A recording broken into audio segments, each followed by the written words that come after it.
विक्रमला समोर बसवून सम्राट आणि शौर्यने जरब देताच त्याने सगळं कबूल करायला सुरुवात केली. 10 वर्षांपासून सुरू असलेली लालसेची कहाणी, इंग्लंडमध्ये बुडालेला बिझनेस, परत भारतात परतणं आणि सम्राटची प्रॉपर्टी मिळवण्यासाठी त्याने रचलेला भयानक प्लॅन, हे सगळं फक्त सम्राटला अडकवून खानविलकर एम्पायरमध्ये पुन्हा येण्यासाठी. हे सगळं प्रकरण आबांसमोर येऊ देईल का सम्राट? दोन्ही केस तर सॉल्व्ह झाल्या. मग आता सम्राटचा पुढचा निर्णय काय असेल?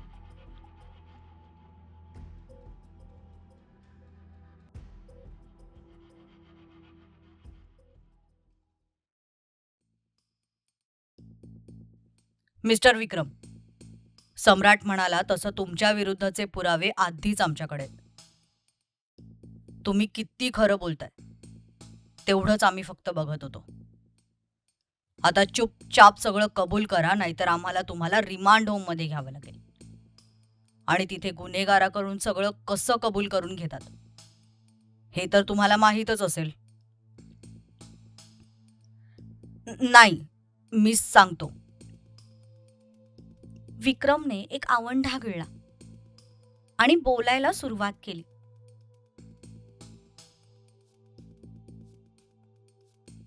हो, हे सगळं मी केलंय. विक्रमने डोळे गच्च बंद केले. तसं सम्राटने शौर्यकडे पाहिलं. पण हे ऐकून शौर्यने सुद्धा डोळे गच्च मिटले. कारण त्याच्या भावाचा खरा गुन्हेगार अखेर त्याच्या समोर बसला होता. आशिषचा तो निरागस चेहरा त्याला आठवला. तसं त्याने खाडकन डोळे उघडले आणि ताड ताड चालत तो विक्रम जवळ पोहोचला. आणि पुढच्याच सेकंदाला त्याच्या एक सणसणीत गालावर पडली.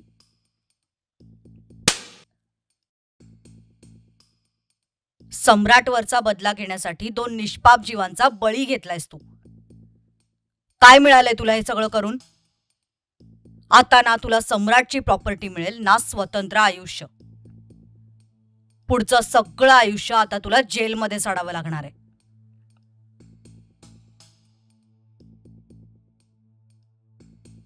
चल, आता पोपटासारखं बोलायला सुरुवात कर.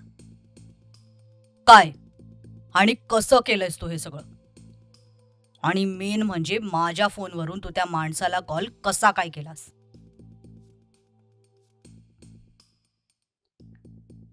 10 वर्षांपूर्वी जेव्हा आबांनी आम्हाला घराबाहेर काढलं होतं तेव्हा खरं तर मला काहीच वाईट वाटलं नव्हतं. कारण माझ्याकडे प्रॉपर्टीचा बऱ्यापैकी हिस्सा होता. ते सगळे पैसे मी इंग्लंडच्या एका कंपनीत इन्व्हेस्ट केले. तिथे माझा एक मित्र होता जो बरीच वर्ष माझा पार्टनर होता. सुरुवातीला सगळं चांगलं चालू होतं. चांगला इन्कम सुद्धा मिळत होता. मी खुश होतो. पण नंतर माझ्या त्या मित्राने माझ्यासोबतची पार्टनरशिप थांबवली. त्याने स्वतःचा स्वतंत्र व्यवसाय चालू केला होता.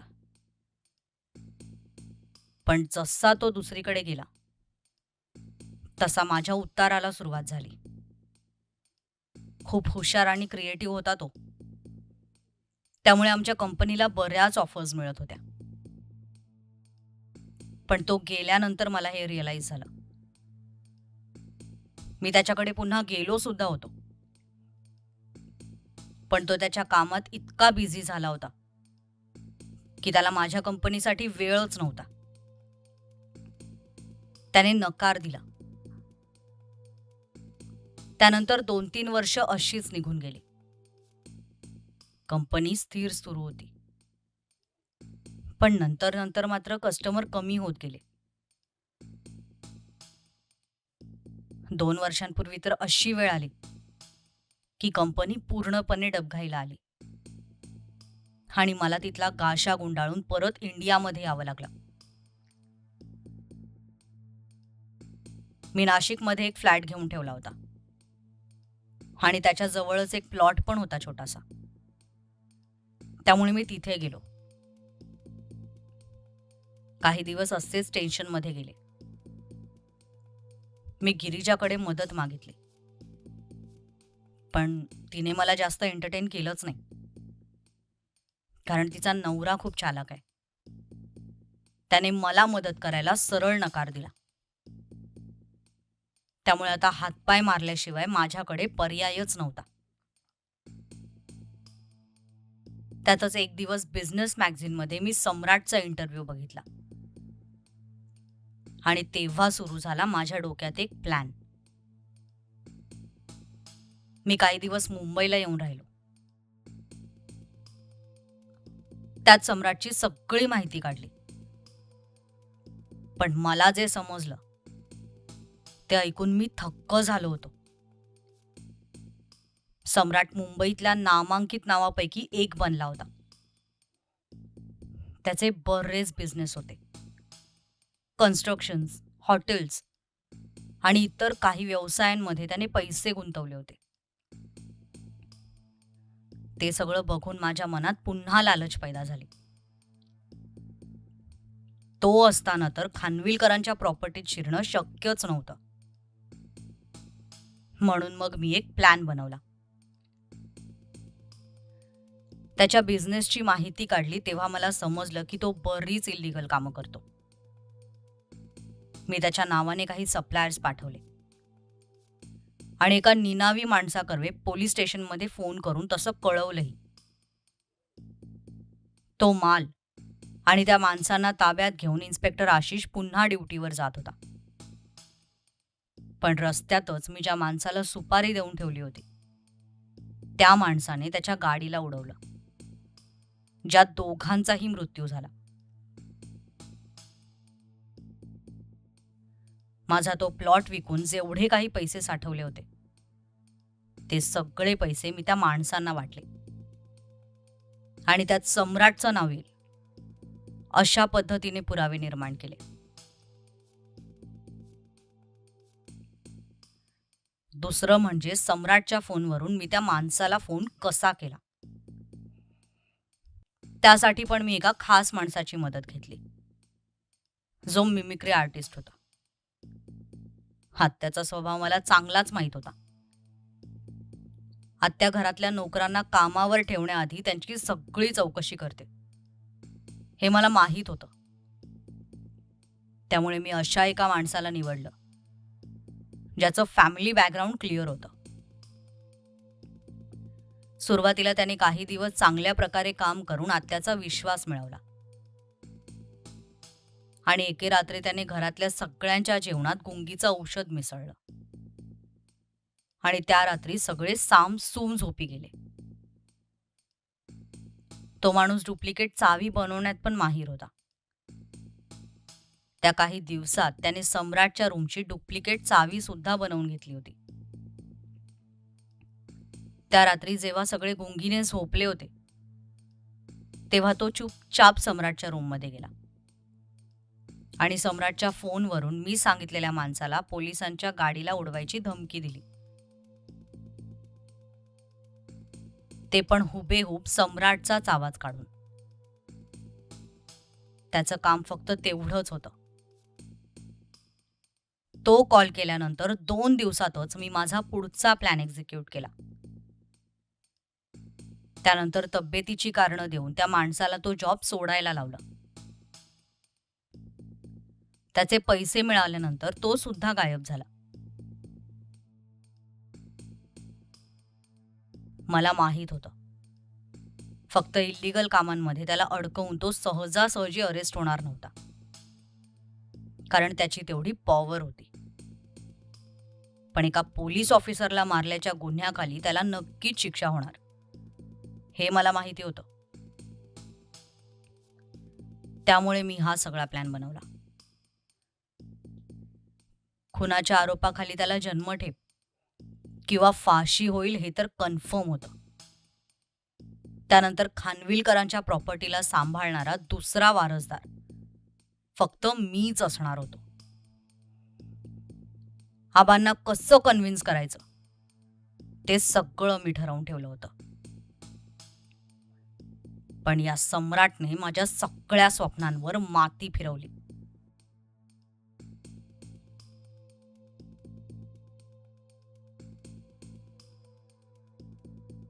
विक्रमचं सगळं बोलणं ऐकून सम्राट मात्र काही न बोलता तसाच बाहेर निघून गेला.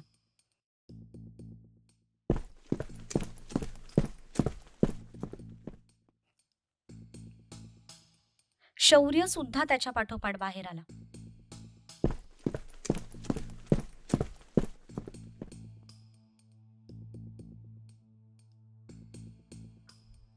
काय रे सम्राट, काय झालं?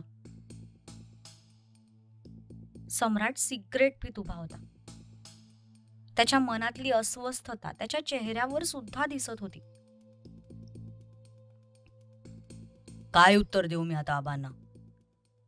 त्यांना जर हे सगळं कळालं ना, तर त्यांना स्वतःचीच लाज वाटेल की आपण अशा मुलांना जन्म दिलाय. आबांचा तो हतबल चेहरा नाही बघवला जाणार आहे माझ्याकडून.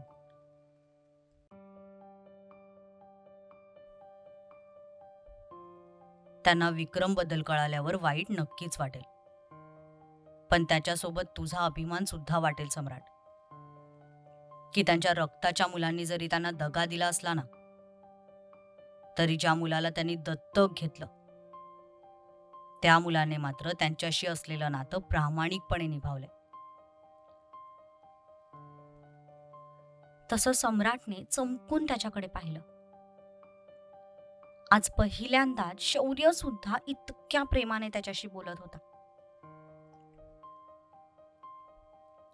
त्यांना माझा अभिमान नाही वाटणार, कारण मी विक्रमच्या पण पुढचा हरामी निघालोय.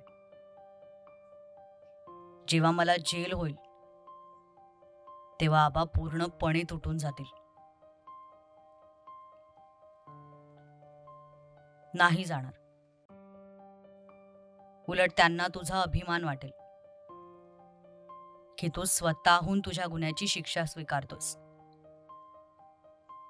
विक्रम सारखं तू हे कोणाला अडकवण्यासाठी केलेलं नाहीयेस.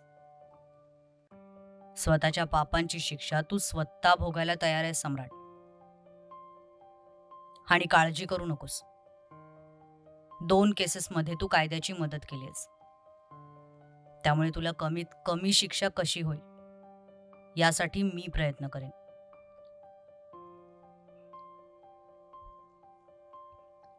चल, जातो मी आता. हे काम तर झालं, पण अजून बरीच कामं मार्गी लावायची आहेत मला.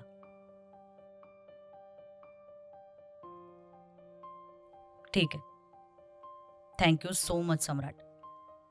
तुझ्यामुळे दोन्ही केसेस खूप लवकर सॉल्व्ह झाल्या.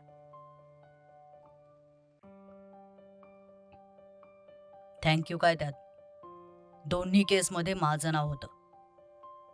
मी जे काही केलं ते स्वतःला निर्दोष सिद्ध करण्यासाठी केलंय. त्यात माझाच स्वार्थ होता. एक विचारू सम्राट? विचार. तू कधी पोलीसमध्ये का ट्राय नाही केलंस? तुझ्याकडे त्या सगळ्या क्वालिटीज आहेत ज्या एका वर्दीवाल्याकडे असतात. मग तू हा मार्ग का चूज केलास? बस कधी इच्छा झाली नाही. या वर्दीत मला ते कधीच मिळालं नसतं जे मी इतक्या कमी वयात अचीव केले. मला हवा होता पैसा आणि पॉवर. यावर शौर्य काहीही बोलला नाही. सम्राट त्याला बाय बोलून तिथून निघून गेला.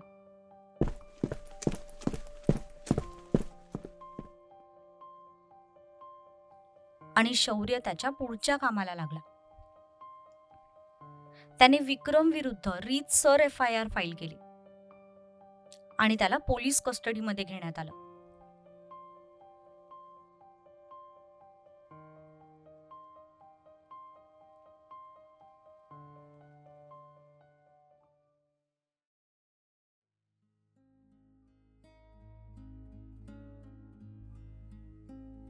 इकडे तपस्या किचनमध्ये जेवण बनवत होती.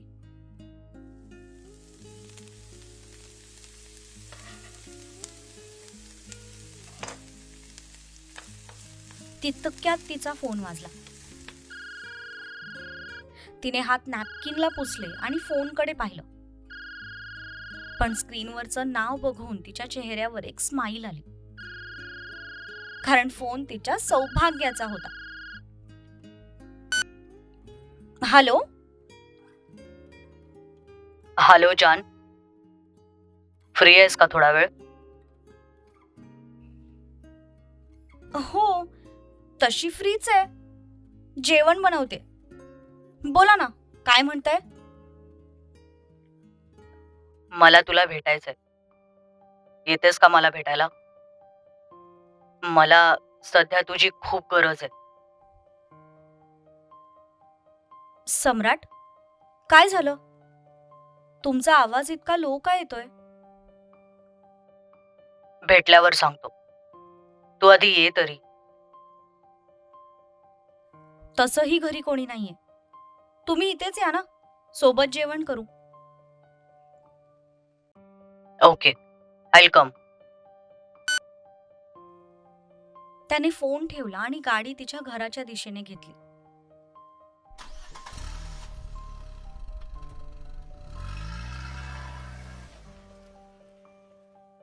आबांच्या विचाराने त्याच्या जीवाची घालमेल होत होती. इतके दिवस विक्रम त्यांच्या जवळ नसला तरी तो कुठेतरी सुखात आहे याचं त्यांना समाधान होतं. पण आता त्यांचा मुलगा कायमचा जेलमध्ये सडणार हे जेव्हा त्यांना कळेल तेव्हा त्यांच्यावर काय बीतेल या विचाराने तो किंचित अस्वस्थ झाला होता.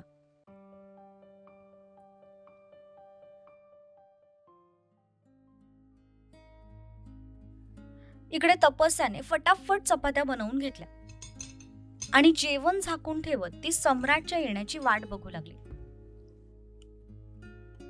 जवळपास अर्ध्या तासाभराने घराची बेल वाजली.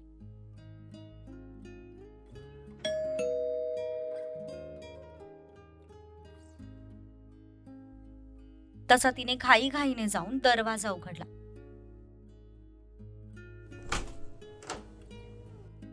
तर दारात सम्राट उभा होता.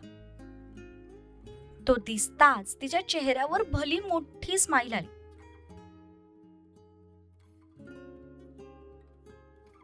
किती उशीर केलात? मी केव्हाची वाट बघतेय.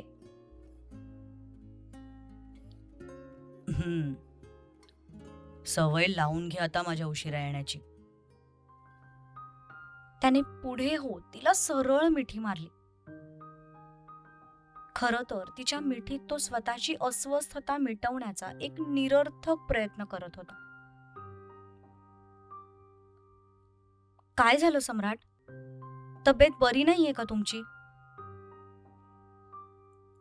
I am okay, but I am not okay. सगळं सांगतो. आधी प्लीज एक ग्लास पाणी आणतेस का? खूप तहान लागलीये मला. ती पटकन आत गेली आणि तिने त्याच्यासाठी थंड पाण्याचा ग्लास भरून आणला.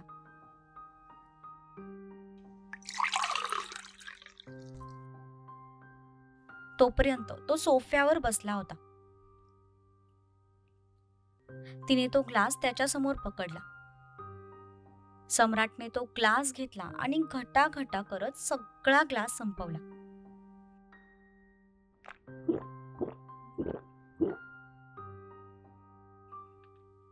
थंड गार पाणी पोटात गेल्यावर त्याला थोडं बरं वाटू लागलं.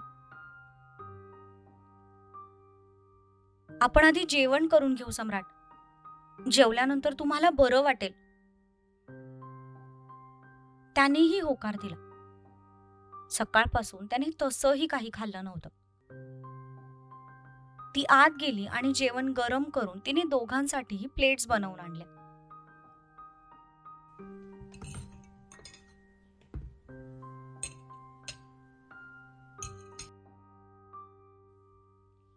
ती बाहेर आली तर तो सोफ्यावर आडवा पडून डोळे मिटून शांतपणे झोपला होता. कशाचं तरी टेन्शन त्याच्या चेहऱ्यावर साफ दिसून येत होतं. त्याला अशा अवस्थेत बघून तिला त्याची खूप काळजी वाटू लागली. सम्राट, तसा त्याने डोळ्यांवरचा हात खाली घेतला. तिला बघून तो नीट उठून बसला. तिने दोन्ही प्लेट समोरच्या टेबलवर ठेवल्या आणि त्याच्या जवळ जाऊन बसली. तुमची तब्येत ठीक नाहीये का सम्राट? आय एम ओके जान. त्याने टेबलवरची प्लेट हातात घेतली, त्यातला एक घास घेतला आणि तिच्या समोर पकडला. तशी ती गोंधळून त्याच्याकडे बघू लागली. तुमची प्लेट आहे, तुम्ही खा. हो, पण पहिला घास तू खायचास. चल, आ कर. तसा त्याने घास तिला भरवला. कसं आहे जेवण? चांगलं आहे. ओके, म्हणजे आता मी बिना टेन्शन खाऊ शकतो तर. म्हणजे तुम्हाला नक्की काय म्हणायचंय? काही नाही ग, तू नेहमी जेवणावर काही ना काहीतरी एक्सपेरिमेंट करतेस ना, आणि त्याचा पहिला प्रयोग माझ्यावर करतेस. पण आज मला माझं पोट खराब करून घ्यायचं नाहीये, म्हणून तुला पहिला घास भरवला. म्हणजे तुम्हाला काय म्हणायचंय? मी इतकं खराब जेवण बनवते? या प्रश्नाचं उत्तर माझ्यापेक्षा तूच चांगलं देऊ शकतेस. बाय द वे, आजचं जेवण परफेक्ट जमलंय. एक्स्ट्रा प्रेम टाकलेस की काय?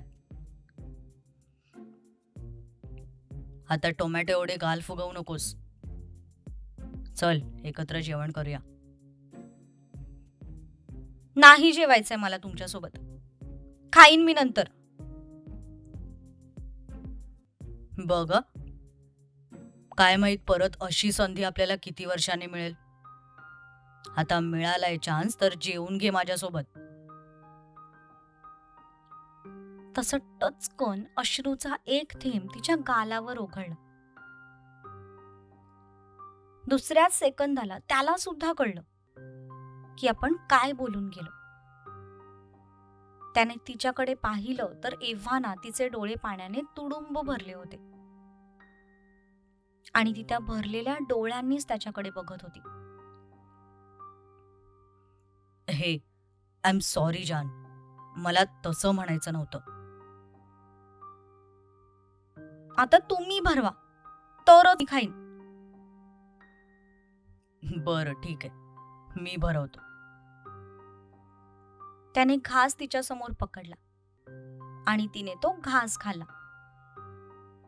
उलट्या हाताने डोळ्यातलं पाणी पुसलं आणि त्याच्यासोबत जेवण करू लागली. तो तिला भरवत होता आणि ती त्याला भरवत होती. दोघांच्याही आयुष्यात इतकं निस्वार्थी प्रेम करणारं यापूर्वी कोणीही आलं नव्हतं. तपस्याच्या आयुष्यात सई आणि सम्राटच्या आयुष्यात आबा. फक्त या दोन व्यक्ती सोडल्या तर त्यांचं आपलं म्हणावं असं कोणीही नव्हतं. आणि त्यांनी कोणाला स्वतःच्या इतक्या जवळ येऊ सुद्धा दिलं नव्हतं. पण हा क्षण मात्र दोघेही भरभरून जगत होते.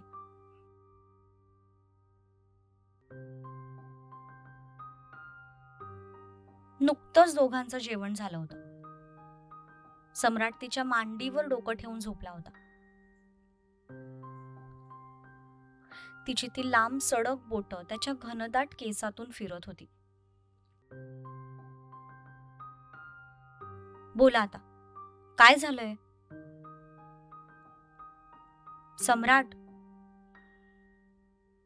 सम्राट, तुमच्याशी बोलते मी. हा जान, ऐकतोय मी, बोल. सांगा ना, काय झालंय? तुम्ही आल्या आल्या इतके अस्वस्थ का दिसत होतात? आशिषचा खुनी पकडला गेलाय. काय? अहो, मग यात तोंड पाडण्यासारखं काय आहे? ही तर आनंदाची बातमी आहे ना. कोण आहे तो? विक्रम खानविलकर, माझा भाऊ. विक्रम खानविलकर म्हणजे आबांचा मुलगा? तोच. मला वाटलंच होतं की तो असणार. दुसरं कोणी इतक्या खालच्या पातळीवर जाऊन हे काम करूच शकत नाही. त्याला म्हणावं, हिम्मत असेल तर समोर ये आणि मग वार कर. तसं त्याने नजर रोखून तिच्याकडे बघायला सुरुवात केली. आय थिंक हे असंच काहीतरी तू आणि तुझ्या त्या शौर्यने पण केलं होतं, राईट? तशी तिने जीभ दाताखाली चावली आणि अपराधी नजरेने त्याच्याकडे बघू लागली. अजिबात नाही. आम्ही जे केलं ते कायद्याला धरून केलं. आम्ही कायद्याचे रक्षक आहोत, भक्षक नाही. तेव्हा तुम्ही आमची कंपॅरिझन त्या नीच माणसासोबत करूच नका.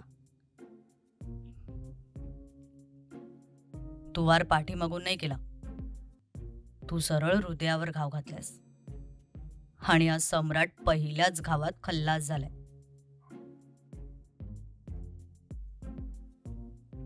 तो स्वतःच्या हृदयावर हात ठेवत तिच्याशी बोलत होता. तसं तिला एकदम लाजल्यासारखं झालं.